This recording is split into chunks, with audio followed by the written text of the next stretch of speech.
Bonsoir à tous, nous continuons donc dans cette vidéo à étudier les halachot des Aseret Yemei Teshuvah. J'aimerais dans ce cadre parler d'une coutume qui a plutôt lieu en général à Rosh Hashanah, mais qui peut aussi se réaliser durant les Aseret Yemei Teshuvah, c'est la coutume du Tashlich. La coutume du Tashlich est rapportée par le Rama au nom du Mahari, du Mahari Moulan, donc un Rishon, un des très anciens décisionnaires ashkénazes. Donc de ce fait, on peut déduire que la coutume a au moins 600 ans. Et il rapporte donc qu'on se rend près des cours d'eau, des sources, dans l'après-midi de Rosh Hashanah, pour y dire le verset « Vetashlich bim sulotiam kol chatotav » et que tu envoies dans les profondeurs de la mer toutes leurs fautes. Alors c'est une symbolique, bien sûr. Il explique qu'on le fait pour rappeler le mérite de la Akedat Yitzhak. Alors, pourquoi le mérite de la Akedat Yitzhak? Parce que le Midrash raconte que lorsque Abraham a dû accompagner son fils en pensant devoir le sacrifier, le Satan, l'ange accusateur, s'est opposé à leur avancée, il les a empêchés d'arriver sur le Har HaMoriah et s'est transformé en fleuve. Et ce fleuve était très difficile, ce torrent était très difficile à traverser. Abraham et Yitzhak ont dû y pénétrer jusqu'au cou, jusqu'au nez, et au moment où il était impossible d'avancer, ils se sont écriés vers Akadosh Baruch Hu, Hoshiaini, ki baou ma'im ad nafesh, sauve-nous, car l'eau est arrivée jusqu'à l'âme, jusqu'à menacer notre vie. Et c'est là que le Satan a dû reculer et les a laissés avancer pour pouvoir réaliser la mitzvah de la Akedat Yitzhak, dont on connaît le dénouement. Alors, c'est possible que le Midrash soit une symbolique qui veut dire que Avraham Avinu a dû surmonter un torrent d'émotions quand il a dû sacrifier Yitzhak. Il a dû surmonter son amour paternel, il a dû surmonter tout ce qui pouvait l'empêcher de commettre un tel acte qui est celui du sacrifice humain, ce contre quoi il s'était battu toute sa vie. Donc c'est peut-être ça le torrent auquel le Midrash fait référence. Mais en tout cas, en souvenir de ce Midrash-là, et pour rappeler le mérite de la Akedat Yitzhak, donc, on se rend près des cours d'eau dans l'après-midi de Rosh Hashanah. Alors, le Darkei Moshe rapporte une autre source à ce sujet, au nom du Sefer HaMinhagim, qui est aussi un ouvrage de Minhagim très ancien, de Minhagim Ashkenaz, et qui dit qu'on fait attention à se rendre dans des cours d'eau qui soient spécifiquement poissonneux. Donc il faut qu'il y ait des poissons dans ces cours d'eau parce que les poissons se croissent et se multiplient en étant cachés de l'œil. L'œil ne les observe pas. Ils sont donc protégés de la jalousie, protégés du Aïn Hara. Et de cette manière-là, on souhaite au peuple d'Israël de croître et de se multiplier comme le font ces poissons. Donc, selon cette explication rapportée par le Rama, la coutume du Tashlich ressemble un petit peu à celle des simanim de Rosh Hashanah. Donc de la même manière qu'on a à la table de Rosh Hashanah des simanim pour des souhaits agréables pour la nouvelle année, eh bien le Tashlich lui aussi exprime ce genre de souhait. Et le Kitzur Shulchan Aruch, donc de Rav Shlomo Gansfried, lui rapporte encore d'autres interprétations, notamment celle qui attribue ce minhag à la nomination du roi. C'est-à-dire que les rois d'Israël étaient oints, on leur versait l'onction, la Meshicha, près des cours d'eau. Shlomo HaMelech avait été oint près d'un cours d'eau en bas de Yer David, qu'on a retrouvé d'ailleurs dans des récentes fouilles archéologiques. Donc il a été oint là-bas. Tous les rois d'Israël étaient oints près des cours d'eau pour leur souhaiter un règne qui soit bénéfique et pérenne à l'image de ces cours, à l'image du cours d'eau donc près duquel la cérémonie se déroulait. Donc le Tashlich, dans ce cas-là, selon cette interprétation, il s'inscrit dans la logique des Malchouyot, de proclamation de la royauté divine qui se fait à Rosh Hashanah tout particulièrement, mais qui se poursuit pendant tout le reste des Aseret Yemei Teshuvah. On récite lors du Tashlich principalement deux textes. Il y a une lecture du Zohar qui met en relation les mots des trois versets de Miel Kamocha, donc les trois mots qui concluent la Haftara de Shuvah, qui portent, selon ce Zohar, des sous-entendus qui ont un lien donc avec les 13 attributs de miséricorde, les Shlosh Esrei Midot, les Tlat Asar Midaya, Shloshah Asar Midayat dont on parle le soir du Seder et qu'on va réciter de façon récurrente pendant les Slichot et pendant les Tfilot de Yom Kippour. Donc ça c'est le premier passage qui est récité lors du Tashlir. C'est un passage extrêmement profond et difficile à cerner pour le non-initié que je suis. En tout cas, on dit que lire le Zohar, même sans comprendre, ça a déjà des vertus. Ensuite, on récite les versets de Miel Kamora, on les récite 3 fois en général, et c'est à ce moment-là dans une certaine symbolique, on fait mine d'abandonner ses fautes dans le fleuve. Bien sûr, l'idée, c'est d'abandonner ses mauvaises habitudes. Et ensuite, on conclut par une très poignante tfila composée par le Rav Frida, le Rav Chaim Yosef David Azoulay. Et ce texte, ce quorum, on va dire, du Tashlir est commun à tous les minhagim, aussi bien il est lu aussi bien dans les communautés sfarades que dans les communautés ashkénazes. Alors, quand le premier jour de Rosh Hashanah tombe Shabbat, on ne procède pas au Tashlir le premier jour, bien sûr, parce qu'on craindrait de transporter les marzorim. Et donc, compte tenu de ce problème, on préfère reporter le Seder du Tashlir au lendemain, au deuxième jour de Rosh Hashanah. Mais il est possible aussi, ça se faisait dans les yeshivas où j'ai étudié à Manchester, par exemple, de dire le Tashlir pendant les Aseret Yemei Teshuvah, donc il n'est jamais trop tard. Si vous êtes après Rosh Hashanah et que vous n'avez pas encore dit votre Tashlir, allez-y, faites-le, il n'est pas trop tard. Bien entendu, ça reste une coutume, et comme c'est une coutume qui n'est pas contraignante, elle peut être reportée sans que ça ne pose aucun problème. Le principal, bien sûr, c'est de profiter de ce moment pour se saisir de la symbolique du minhag et décider sincèrement de se séparer de ses fautes. Oui, parce que si on les jette, c'est que vraiment on veut devenir une autre personne, et ça c'est l'essentiel. Donc, abandonner ses mauvaises habitudes, se dire qu'on va améliorer ses traits de caractère, et donc de façon sincère, commencer ce travail. Voilà à quoi sert le Tashlir. Alors, un point très important, si on est à Yom Tov, je pense qu'on ne devrait même pas le faire, même en semaine, même si on décide de faire les Aseret Yemei Teshuvah pendant le Tashlir pendant les Aseret Yemei Teshuvah, on ne devrait pas jeter de pierres dans le cours d'eau. C'est un geste un peu, on va dire, primaire, et dans certains cas, ça peut même aller à l'encontre des règlements du parc dans lequel on récite le Tashlir, et ça ne sert strictement à rien. Alors si c'est Yom Tov, c'est encore plus grave, parce que les pierres sont mouktsé, et les pierres étant mouktsé, eh bien on commet une faute quand on s'en saisit et qu'on les jette.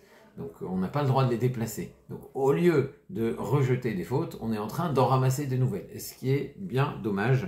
Donc mieux vaut se concentrer sur l'essentiel, sur la symbolique que porte ce Tashlir, et que ça nous aide à commencer encore mieux l'année. Une autre tfila qui marque les Aseret Yemei Teshuvah, c'est celle du Avinu Malkeinu. Alors le Avinu Malkeinu, il est récité après la Hamida pendant toute la durée des Aseret Yemei Teshuvah. Alors l'origine de cette tfila, elle vient dans Masechet Ta'anit. On raconte que durant une sécheresse, on a appelé Rabbi Eliezer ben Hurkenus à la Teva. Il est descendu devant la Teva, donc il a dû mener les prières des jeûnes qui avaient été décrétées pour résoudre cette sécheresse. Et alors que Rabbi Eliezer avait prié, cette filote n'avait pas été exaucée, ses prières n'avaient pas apporté les pluies et l'effet escompté.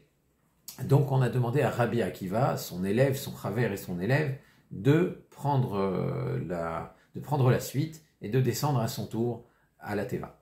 Et lui a dit, Avinu Malkeinu, Hatanu Lefanecha, notre Père, notre Maître, notre Roi, nous avons fauté devant toi, Avinu Malkeinu, En Lanu Melech Elata, notre Père, notre Roi, nous n'avons d'autre roi que toi. Et donc, il a dit ces mots, et il a été exaucé, la pluie est tombée, la sécheresse s'est terminée, et ça a commencé à jaser. Donc on a commencé à se dire, tiens, il semblerait que Rabbi Eliezer ben Hurkenus s'est trouvé son maître, que Rabbi Akiva a l'air d'avoir beaucoup plus d'influence que Rabbi Eliezer ben Hurkenus.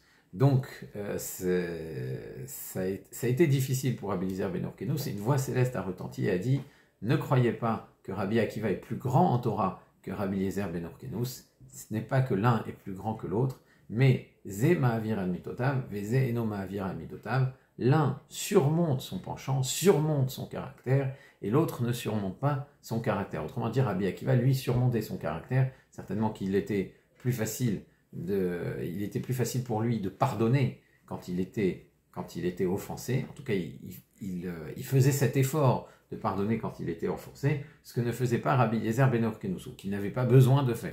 Donc bien sûr, ça demanderait à être compris, parce que en soi, c'est une grandeur de réussir à surmonter son penchant.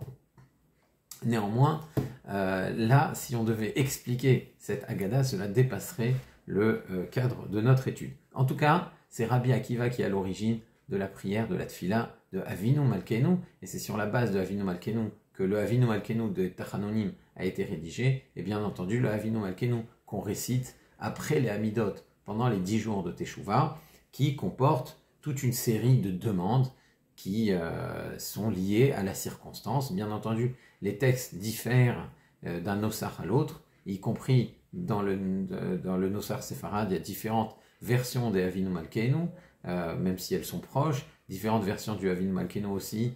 Dans la coutume ashkénaze, certains sont récités à voix basse, tout le monde les dit ensemble, et d'autres sont répétés après le Chazan, avec une chanson très caractéristique, et très belle d'ailleurs, du Avinu Malkeinu. En tout cas, la question qui peut se poser, c'est est-ce qu'on va dire Avinu Malkeinu pendant toute la durée des Aseret Yemei Teshuvah? Est-ce qu'on va le dire pendant Shabbat? Est-ce qu'on va le dire pendant Yom Tov? Alors pour le Yom Tov de Rosh Hashanah, on récite Avinu Malkeinu, mais on retire les mentions des fautes. Alors même si le Kitzur Shulchan Aruch a l'air de dire que non, quand on dit Avinu Malkeinu Chatanu Lefanecha, Avinu Malkeinu Elemereta, on veut dire Avinu Malkeinu, notre Père, notre Roi, nos pères ont fauté, mais nous n'avons d'autre Dieu que toi. Alors, nous n'avons d'autre roi que toi. Ça, c'est une interprétation qui est propre au Kitzur Shulchan Aruch, Rav Shlomo Kanzfried, mais le Chayei Adam, le Shulchan Aruch Harav, eux, préconisent de retirer entièrement ces passages qui font référence à la faute, et c'est le minhag le plus répandu. On dit le Avinu Malkeinu, le Yom Tov de Rosh Hashanah, mais on en retire les références aux fautes. En revanche, le Shabbat, là, quand Rosh Hashanah tombe Shabbat par exemple, ou pour les Aseret Yemei Teshuvah, pour le Rama et le minhag ashkénaze le suit, on ne récite pas du tout Avinu Malkeinu. Donc il n'y a pas de Avinu Malkeinu quand Rosh Hashanah tombe Shabbat le premier jour, ni pour Shabbat Shuvah, et dans le minhag ashkénaze, quand Kippour tombe Shabbat, on ne récite pas Avinu Malkeinu à Kippour, et du fait qu'on ne récite pas Avinu Malkeinu à Kippour, eh bien on va réciter Avinu Malkeinu la veille, à la place de Kippour. Alors, on va réciter la veille, le matin, et Mincha dans l'après-midi. C'est ce qui est rapporté, en tout cas dans le Kitzur Shulchan Aruch. Alors chez les Sfaradim, le minhag, la coutume en général est de suivre plutôt le Rama. Donc on ne dit pas du tout Avinu Malkeinu Shabbat, pour Rosh Hashanah qui tombe Shabbat, ou pour Shabbat Shuvah. Mais quand Kippour tombe Shabbat, là, ce Kippour-là, on récitera Avinu Malkeinu, même si ça va à l'encontre de l'opinion du Rama, et même si ce n'est pas comme le minhag ashkénaze, tout simplement parce que le Yortzeit de Rabbi Akiva, c'est Yom Kippour. Donc si ce n'est pas à Kippour qu'on va dire la tfila qui a été composée par Rabbi Akiva lui-même, c'est quand qu'on va la dire. Donc c'est pour cela que dans le minhag séfarade, même si on ne dit pas Avinu Malkeinu à Kippour, à Shabbat, pardon, même si on ne dit pas Avinu Malkeinu Shabbat, Shuvah ou Shabbat qui tombe à Rosh Hashanah, quand Kippour tombe Shabbat, on dira Avinu Malkeinu parce que c'est la tfila de Rabbi Akiva et c'est le jour du Yortzeit, le jour anniversaire de la mort de Rabbi Akiva qui, comme vous le savez, a été massacré par les Romains et qui est mort à Kiddush Hashem en sanctifiant le nom divin et en récitant Shema Israël parce qu'il étudiait la Torah et qu'il avait résisté aux pressions de l'Empire romain. Donc, voilà pour Avinu Malkeinu.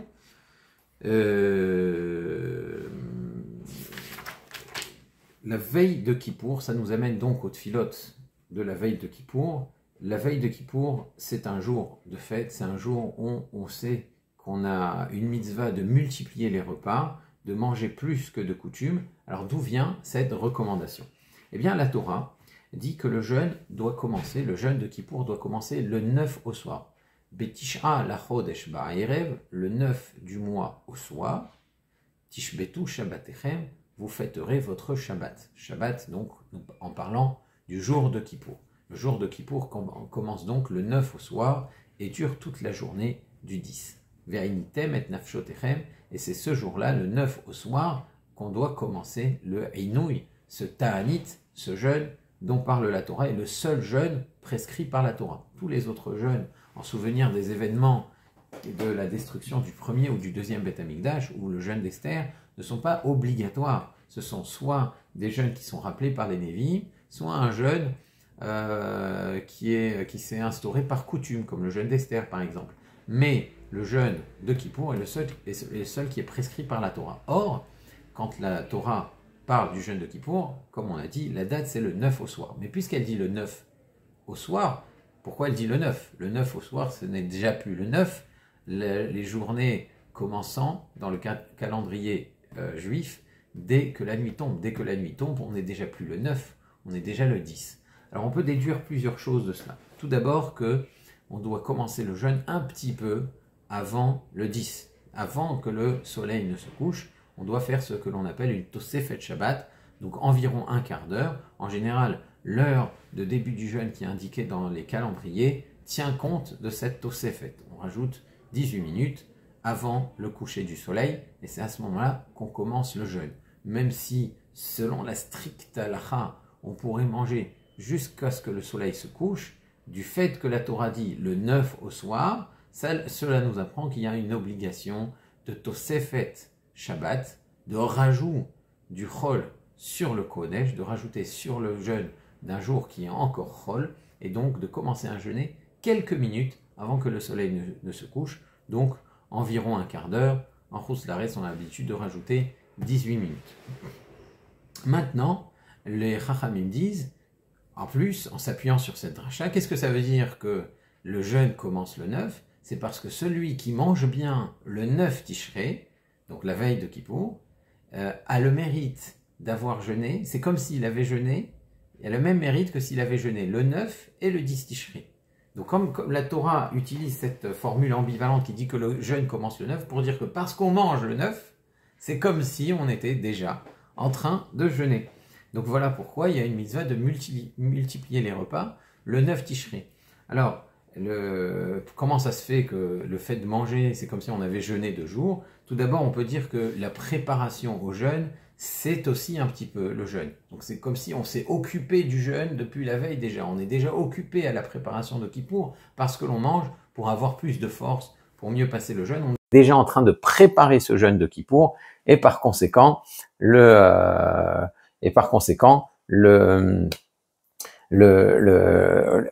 peut dire qu'on a jeûné aussi le 9.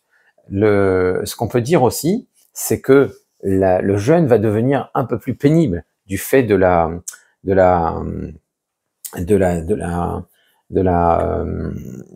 déséquilibre qu'induit le fait de passer d'un jour qui est faste, un jour où on a beaucoup mangé, à un jour qui est jeûné. Donc ce déséquilibre-là rend le jeûne un peu plus pénible. Donc c'est comme si on avait plus jeûné, on avait mieux jeûné, on a subi un jeûne avec plus de difficultés. Donc le haïnouï, la souffrance induite par le jeûne est plus grande.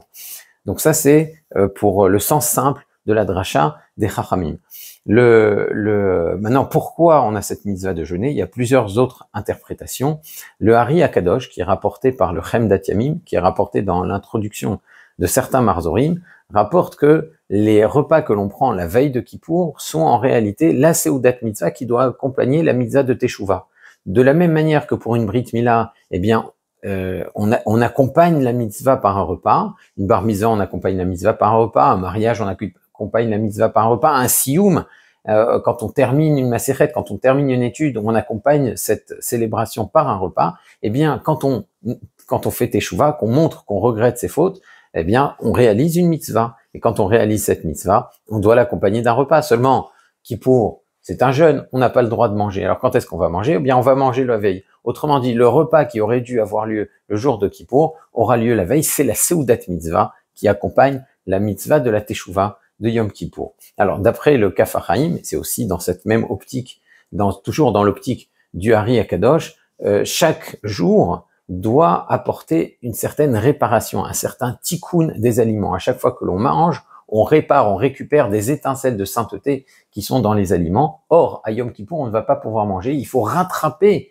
ces réparations qu'on ne pourra pas effectuer le jour de Kippour. Donc, on doit manger le double de repas la veille. Donc, il y a 3 repas qui sont ceux du 9 Tishri, mais les repas du 10 Tishri, eux aussi, doivent être pris pour que la réparation des aliments soit effectuée. Donc, les 3 repas de Yom Kippour, on doit les prendre aussi la veille. Et c'est ce qui fait qu'on doit prendre 6 repas le 9 Tishri, sans compter certainement la Seuda Mafseket qui, elle, est la Seuda de Mitzvah qui accompagne la Teshuvah. C'est pour ça que dans certaines communautés, on a l'habitude de prendre 6 à 7 repas la veille de Kippour. Donc, qu'on puisse préparer au mieux ce grand jour de Kippour, qu'Akadosh Baruch Hu accepte notre Teshuvah pendant ces Aseret Yemei Teshuvah et qui nous signe pour une Chatima Tova, pour une année, Bezrat Hashem, Tova en tout cas. Si vous avez des questions, n'hésitez pas à les poser dans les commentaires ou dans notre discussion, au fil de discussion WhatsApp. Et d'ici la prochaine fois, je vous dis à très bientôt. Au revoir.